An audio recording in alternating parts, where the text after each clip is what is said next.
Hello beautiful soul! Welcome back to my channel. This is Mei Chang Amer from Japan, kabayan. Libra, this reading is for you. Tao na nakakonect sa'yo. Always naman natin ito ginagawa. Hindi ko na explain. Maraming salamat muna sa aking mga subscriber, new subscriber, crosswater, at sa mga bagong pasok kaya. Welcome kayo sa bahay ni Ate Amy. Maraming salamat din sa nakatabanan po sa inyong mga comment. Sa mga nagpa-personal reading po, maraming salamat. Kung gusto nyo na personal reading at energy nyo lang talaga gusto makuha natin, all the details po is nasa baba po ng video na ito. This is a general reading, kabayan Libra. Kunin mo lang sa'yo at itapon ng hindi sa'yo. Maaring vice versa, maaring energy mo o energy ng person mo o ng iba na malapit sa'yo, nangyari or mangyayari pala. Use your intuition, lawakan natin ating isipan. Pag hindi ito nag-fit sa'yo, wag mong ipilit dahil napakarami yung energy. Tao na ako na kay Libra. Ano ang nararamdaman mo kay Libra? Maaring kapatid mo, nanay mo, lovers mo. Ang dami naman ito. Stress daw siya.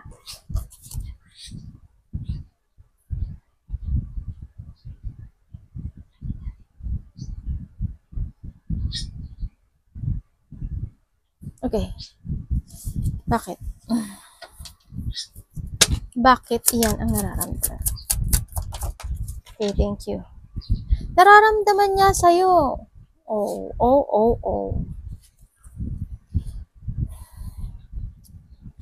Nararamdaman niya sa'yo, yes, nandito yung situation na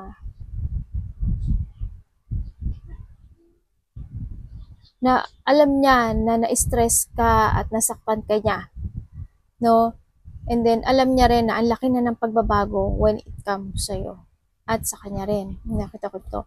Pero, itong tao na to, sa nakikita ko, or vice versa, parang nandun yung paulit-ulit na bumabalik sa isipan niya yung mga nangyari sa inyo.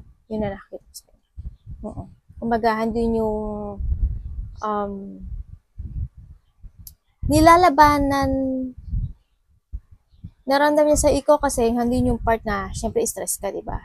Nasaktan ka. Pero, sa sitwasyon na yun, nilalabanan mo yung stress mo para magbago ka at mag-focus ka doon sa mga gusto mong gawin sa ngayon. Sa nakita ko dito, no?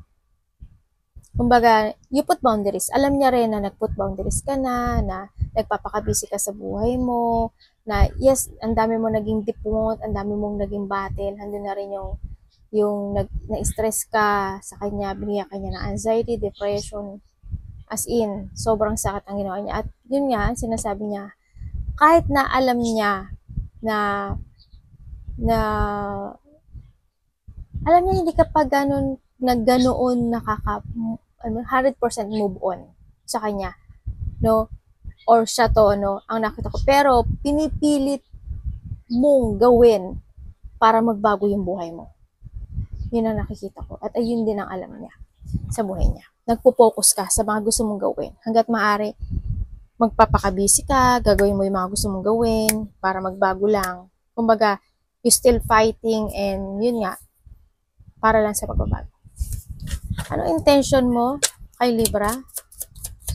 Anong intention mo kay Libra?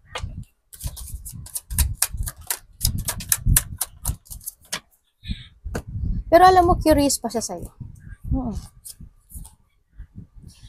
Ang intention, okay. Bakit? Ba't yan ang intention mo? Wala na kayong closure nito Thank you.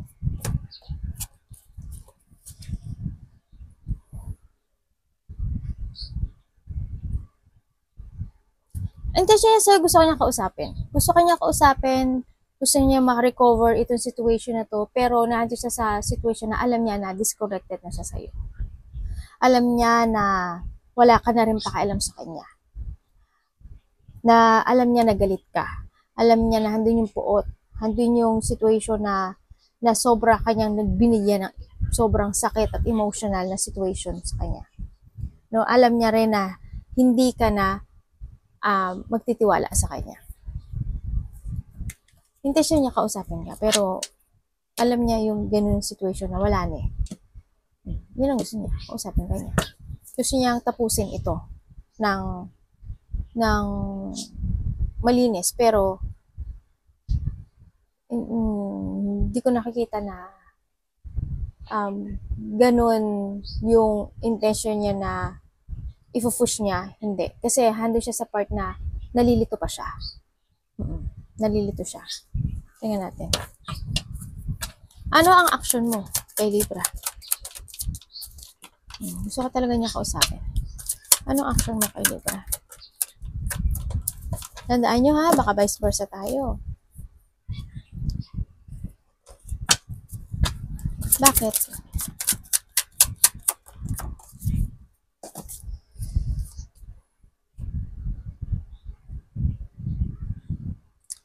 Ang action niya sa'yo, hindi niya sa part na hindi ka totally na-clear sa mind niya itong taon na to, no? Yes, andun yung mga payo ng mga kaibigan niya na this is the time na kailangan mong isipin yung daan mo na. Kung si Libra is nakamove on na, isipin mo na rin din yung sarili mo. May mga friend naman siya o malapit sa puso niya na pinapayuhan siya na you need to let go kasi kumbaga tapos na eh. Kumbaga handun yung part na mag-sorry ka man, namantsahan na. Kumbaga handun na yung part na kumbaga wala na rin eh, no? Wala siyang action sa ngayon. Ang nakikita ko dito, andito siya sa sitwasyon na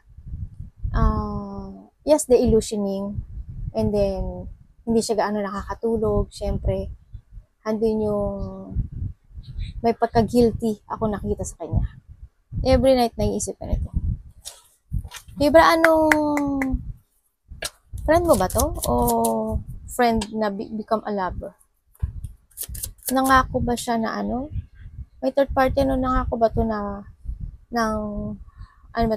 may pangakuan ba sa inyo? Parang mahandun yung malalim na pangakuan sa inyo. Sa nakita. Libra, anong nararamdaman mo sa tao? Kaso kinat mo na siya sa buhay mo eh. Inalis mo na siya eh. Bakit?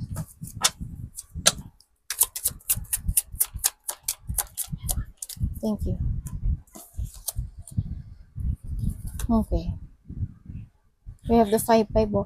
Ang nararamdaman mo sa kanya, you abandon it, no? Oo. Kasi handun na yung, ang dami mo nang nalaman na revelation sa kanya. Kumbaga, ang dami eh. Kumbaga, itong foundation na to, itong relationship na to is sobrang nag-collapse. Ang daming nangyaring pagbabago.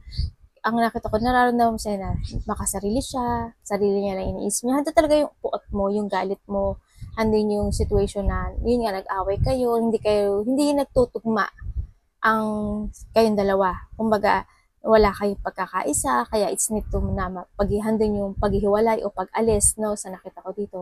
Kasi, isa dito, maaring siya, sinasabi mo nga dito na, sarili niya lang inisip niya. Yung kagustuhan niya lang, yung may nakita pa ako dito na parang nang angkin, nang hindi sa kanya, yun ang nakita ko. No, kaya naisip mo na rin na you need to abandon itong situation na to and going towards sa bago mo. At nandito ka na sa situation mo na unti-unti ka na nakakabangon. Sa nakita ko dito na unti-unti mo nang, oo, mahirap, ang hirap. Handun yung lungkot eh. Kasi iniwanan ka sa area eh. No, may mga sitwasyon pa rin talaga na hindi mo ma-accept. Handun pa rin yung hardship na maaring naaalala mo pa rin yung ibang mga situation sa inyo. Pero you try your best na magbago at mag-move sa nakita ko dito. May mga konti naman na unti-unti na achieve mo naman yung mga gusto mo sa ngayon eh, sa nakita ko. Kaya ituloy mo lang yan. Libra. Tingnan natin. Ano ang blind spot ng connection ito? Parang masaya ni Mami ha. Balikat ha. Anong blind spot ng connection ito? And maaring ikaw to or a vice versa. Bakit? The sun and the sun. Ang blind spot ng connection nito, handito yung lungkot, yung mga self-doubt, handin yung mga minamanifest siya, lalo na when it comes to money, pero wala. Hindi ganun success eh. Ang nakikita ko sa kanya, more on self-doubt, tsaka mga false impression ang nakita ko sa kanya. Minsan masaya siya, minsan okay. Minsan okay siya, minsan masaya siya, minsan hindi. Ang nakita ko sa kanya, may mga sitwasyon na pag malungkot siya, inikimkim niya. Ito, tinatago niya yung kalungkutan. Kasi more on pinapakita niya, happy siya, okay siya, komportable siya. Ganun. Pero hindi ko nakita yung success niya. May mga sadness, may mga lungkot, kawalan ng sigla, tsaka yan nga, may mga sitwasyon sa kanya na nalalack of clarity siya. Kasi, why? Hindi pa siya totally nakaka-move on sa'yo. Ang nakita ko dito. Maaaring naalala ka pa nito. Yun. Ang nakita ko dito, maaaring siya ibnilak mo na at hindi na kayo nag-uusap dalawa. No, sa nakita ko dito. Anong energy ni Libra?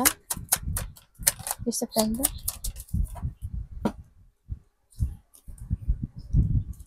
Thank you. Bakit? Dami.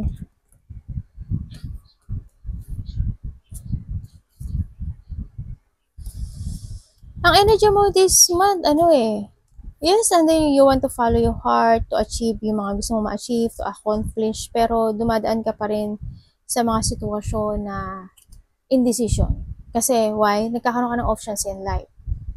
No? Andun pa rin yung maaring nadidelay-delay ito kasi sa self-doubt, maaring nabibiing held back ka ng nakaraan, ganyan. May mga situation na maaring natatakot ka, na kumbaga siguro may mga sitwasyon na napangihinayangan ka, no? Baka naisip mo yun. May nakita kasi ako dito energy mo is may mga sitwasyon na nagkakaroon ka ng regret, magpakihinayang, minsan sad ka, nalulungkot ka, minsan nahandin yung disappointment, no? May mga disappointment ka this month, ang nakikita ko dito. May mga kahilingan ka or may mga gusto kang ma-accomplish o ma-fulfill this month pero hindi siya mangyayari. No, maaring masasayang or yun nga, hindi mo makukuha ito sa nakita ko. May mga sitwasyon talaga na magkakadelay-delay, magkaka-cancel, ganyan.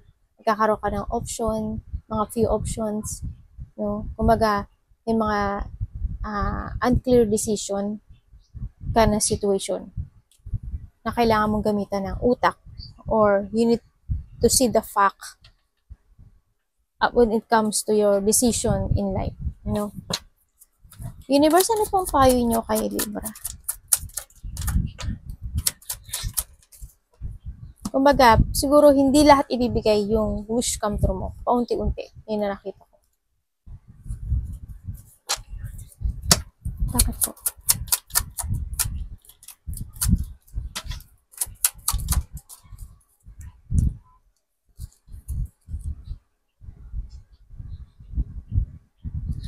Ang payo niya sa'yo dito is, kailangan mo daw harapin yung mga takot mo.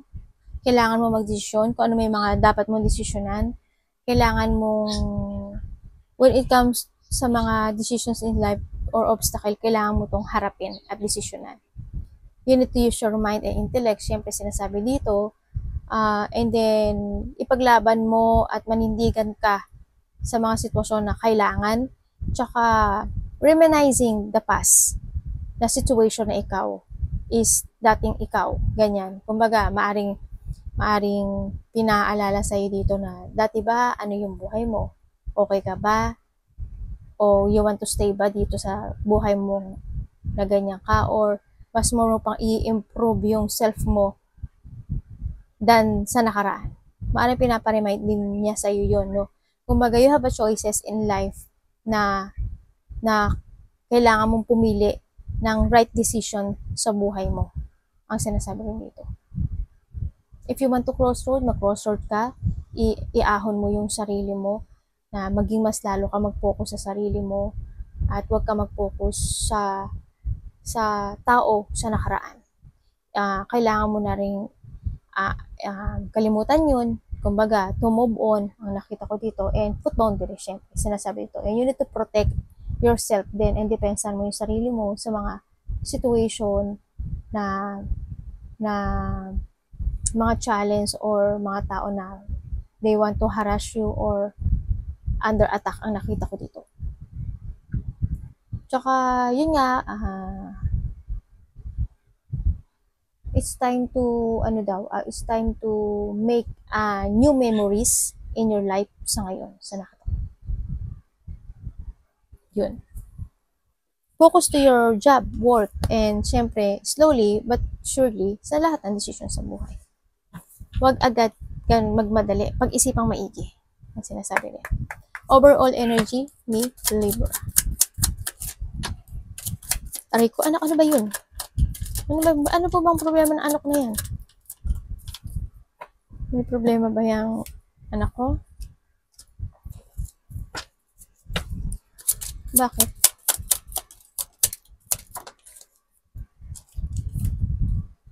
Wow. Okay. Overall energy mo, is more on decisions in life. More on pag-aayos ng lahat. Paglilinis ng bahay, ng mga gamit, ng sarili, to transform and to become a smart decisions in life ng mga sitwasyon na dating pagkakamali, mga dapat i-correct. Kung dati is nadapa at nasaktan ka, ngayon kailangan mo nang ayusin yung sarili mo, i-correct mo na yung sarili mo in a good way. This is the time na rin na kailangan you need to be smart and don't fear yung mga storm na darating sa buhay mo, maging matalino. Pag-aralan mo lahat ng mga decision mo sa buhay mo. Umaga, kung dati is